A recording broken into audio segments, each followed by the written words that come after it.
حکیم لقمان رحمۃ اللہ علیہ فرماتے ہیں، بے وقوف وہ نہیں جو جاہل ہے، بلکہ بے وقوف وہ بھی ہے جو روپے کے لیے جان دیتا ہے اور جان کے لیے روپیہ صرف نہیں کرتا۔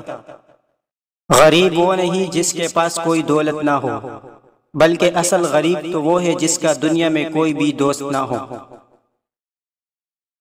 مصیبتیں ہمیں آزار پہنچانے نہیں بلکہ جگانے کے لیے آتی ہے۔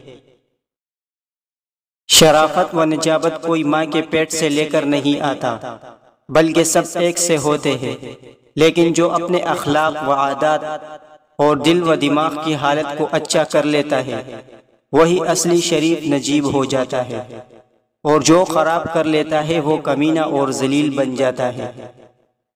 کبھی اپنے آپ کو کسی ایسی بات سے لا علم نہ رکھنا جس کے جاننے کی زندگی کے کسی موڑ پر بھی تجھے ضرورت پیش آ سکتی ہو۔ جن کے حقوق آپ کے ذمے ہیں اس کو پوری ذمہ داری کے ساتھ پورا کرو۔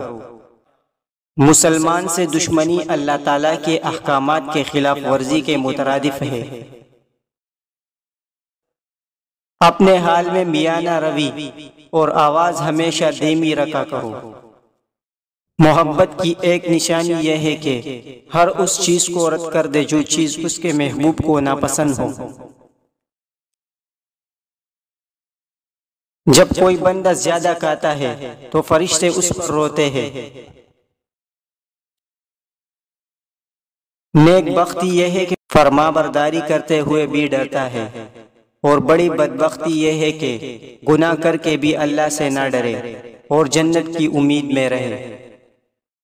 عوام کا لشکر بعام و لباس پر ہے، اور خواص کا شکر حقیقت و معنی پر جو دل میں ہو۔ اللہ کا ذکر زیادہ کیا جائے تو یہ گناہوں کو ڈبو کر رکھ دیتا ہے۔ چور وہ نہیں جو کسی کی چیز چرائے، بلکہ وہ بھی ہے جو جھوٹ بولتا ہے، کیونکہ وہ جانی اور سمجھی ہوئی بات کو چراتا ہے۔ بے اعتبار صرف وہی بندہ نہیں ہے جو کسی امانت کو مار لیتا ہے، بلکہ وہ بھی ہے جو کسی کی بات کو دوسروں پر ظاہر کر دیتا ہے۔ آدمی کو صرف باتوں سے ہی مت پرکھو، بلکہ زیادہ تر اس کے اعمال و خواہشات سے اس کی انسانیت کا اندازہ لگاؤ۔ صرف مجرم کو سزا دینا کافی نہیں، بلکہ رازدان کو بھی سزا ملنی چاہیے۔ ملک الموت جان کنی کے واسطے صرف ایک مرتبہ ہی نہیں آتا، بلکہ بحالت زندگی بصورت قرض خواہ بھی نمودار ہوتا رہتا ہے۔ جو بندہ مقروض نہیں ہے اس کو طبقہ غرباء نہیں بلکہ زمرہ امرا میں شمار کرو۔ تعلیم یافتہ ہی بے وقوف نہیں ہوتے، بلکہ وہ تعلیم یافتہ بھی ہے جو علم کا صحیح وقوف ہوتے ہیں، جو استعمال نہیں جانتے۔ لوگوں سے ملاقات کے وقت سلام میں پہل کیا کرو، اور آپ کا انداز کلام انتہائی مہذب اور شائستہ ہونا چاہیے، اور اہل خیر کے ساتھ محبت سے پیش آیا کرو، اور اہل شر کے شر و فساد سے بچنے کے لیے ان کی خاطر مدارت کیا کرو۔ اپنے دشمنوں کی نسبت اپنے دوستوں سے زیادہ اجتناب کیا کرو۔ ہر ایک مالک کی چراگاہ ہوتی ہے، اور اللہ کی چراگاہ اس کی محرمات اور منع کردہ اشیاء ہے، اور صرف وہی شخص اللہ کی محرمات کی صحیح معنوں میں پاسداری کر سکتا ہے جو اس کی حدود پر رک جاتا ہے۔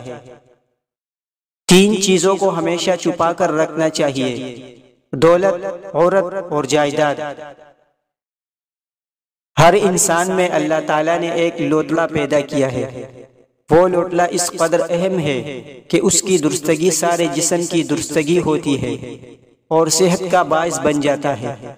اس لوٹلے کی خرابی سارے جسم کی خرابی کا باعث بن جاتا ہے، اور اس لوٹلے کا نام انسانی دل ہے۔ معلوم ہونا چاہیے کہ عمل علیحدہ چیز ہے اور ایمان علیحدہ چیز ہے۔ یہ اس بات کی دلیل ہے کہ اکثر اوقات کسی مومن کو اللہ کی طرف سے کسی عذر میں مبتلا ہونے کی صورت میں عمل کی معافی دے دی جاتی ہے۔ تمام عورتوں میں حضرت خدیجہ رضی اللہ تعالی عنہ افضل ترین ہے، اور ان کے بعد حضرت عائشہ صدیقہ رضی اللہ تعالی عنہ کا مقام ہے، اور باقی سب کا مقام درجہ بدرجہ ان کے بعد ہے۔ جو بندہ اللہ کی عبادت فقط اس لیے کرتا ہے کہ جنت پائے گا تو وہ اپنے نفس کا مزدور ہے، اور جو بندہ اللہ کی عبادت اس لیے کرتا ہے کہ اللہ کی خوشنودی حاصل کر سکے تو وہ حقیقی پرہیزگار اور اللہ کے قریب ہے۔ جب کوئی اچھی بات بولو تو مذاق کو علیحدہ رکھو۔ جو بھی بندہ اللہ کو دل سے یاد کرتا ہے، اللہ عز و جل اپنے سوا سب کی یاد اس کے دل سے دور کر دیتا ہے۔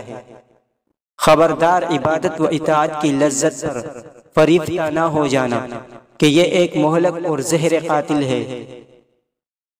صادق اور سچے آدمی کی دو علامتیں ہیں: اطاعت کو پوشیدہ رکھے گا اور تنہائی کو پسند کرے گا۔